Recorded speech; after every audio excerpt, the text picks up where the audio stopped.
मेरा नाम वसुंधरा कुमारी है। मैं पीटीईसी चंदवाड़ा की द्वितीय वर्ष की छात्रा हूँ। मेरा रोल नंबर 37 है। मेरा सब्जेक्ट है S2 cognition learning and development of child और मेरा टॉपिक है बाल विकास एवं सीखना।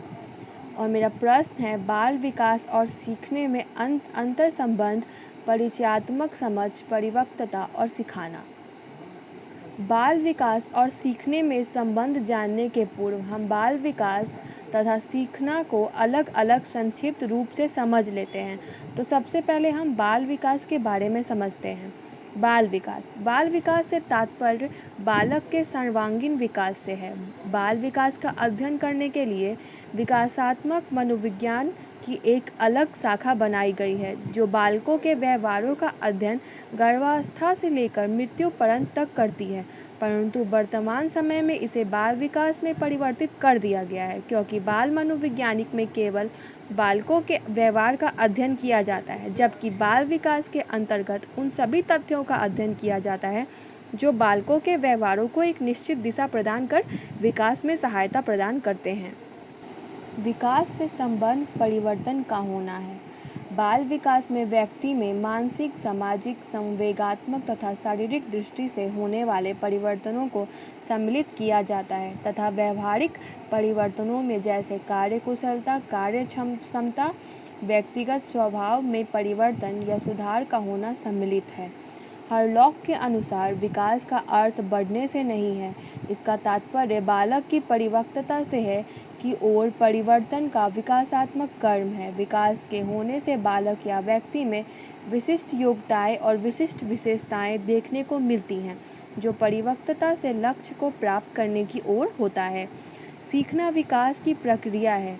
अधिगम तब एक संभव नहीं है जब तक कि व्यक्ति शारीरिक तथा मानसिक रूप से परिपक्व न हो।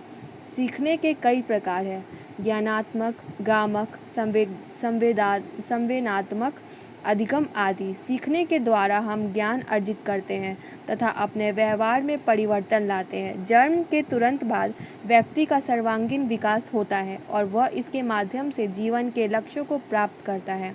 सीखने का विकास से गहरा संबंध है। इसे हम बालक के विकास की विभिन्न अवस्थाओं के द्वारा भी समझ सकते हैं। तो पहला हम लोग जानते हैं शैशवावस्था व अधिगम। इसमें जन्म लेने से 3 वर्ष तक बच्चों का शारीरिक एवं मानसिक विकास तीव्र गति से होता है। बच्चों में जिज्ञासा की तीव्र प्रवृत्ति होने के कारण उनका सामाजिकरण प्रारंभ हो जाता है। मनोवैज्ञानिक दृष्टि से यह अवस्था भाषा सीखने की सर्वोत्तम अवस्था है। दूसरा हम लोग जानते हैं बाल्यावस्था एवं अधिगम। इसके प्रथम 6 से 9 वर्ष में बालकों की लंबाई एवं मार दोनों बढ़ते हैं। बच्चों में पढ़ाई के प्रति रुचि तथा शक्तियों का विकास होता है। इस अवस्था में बच्चों के सीखने की गति मंद एवं सीखने का क्षेत्र विस्तृत हो जाता है। और तीसरा हम लोग समझते हैं किशोरावस्था एवं अधिगम। इस अवस्था में व्यक्ति बाल्यावस्था से परिपक्वता की ओर अग्रसर होता है। इस अवस्था में किशोरों की बुद्धि का पूर्ण विकास हो जाता है। उनका ध्यान केंद्रित करने की क्षमता व स्मरण शक्ति बढ़ जाती है। अब हम लोग जानते हैं सीखना क्या होता है। सीखने के लिए व्यक्ति को अनेक प्रकार की क्रियाएं करनी पड़ती हैं, तब व्यवहार में संशोधन होता है। सीखना प्रेरणा से प्रभावित होता है। सीखना केवल अनुकूल परिस्थितियों में होता है, प्रतिकूल परिस्थितियों में नहीं होता है।